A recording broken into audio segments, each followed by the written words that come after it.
Севера Штип во пресрет на матурските прослави апелира до матурантите за нивно воздржување од конзумирање на алкохол и доведување во алкохолизирана состојба или доведување под дејство на разни опојни дроги и психотропни супстанци во деновите кога ќе прославуваат, кое потоа доведува до сторување на разни прекршоци против јавниот ред и мир, како што се физичките напади, тепачките, како и предизвикување на сообраќајни незгоди. Посебно се потенцира и апелира до родителите на матурантите да не ги ставаат сопствените возила во тие вечери на располагање на нивните деца, што е и нивна законска обврска, бидејќи на возачите почетници постојат законски ограничувања во поглед на брзината со која го управуваат возилото, јачината на моторот на возилото, а во временскиот период од 23 до 5 часот наутро пак, секако не смеат сами да управуваат возило без присуство на лице постаро од 25 години. За децата до 18 години грижата е обврска на родителите,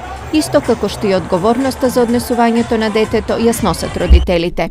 Севера Штип се надева дека овие укажувања ќе бидат прифатени од страна на повиканите лица и ќе придонесат за избегнување на разни прекршоци, а со тоа и непријатни ситуации за нивно санкционирање. На овој начин сите заеднички ќе придонесат матурската вечер на вистина да биде завршен испит на зрелоста и на сите матуранти да им остане во пријатно сеќавање.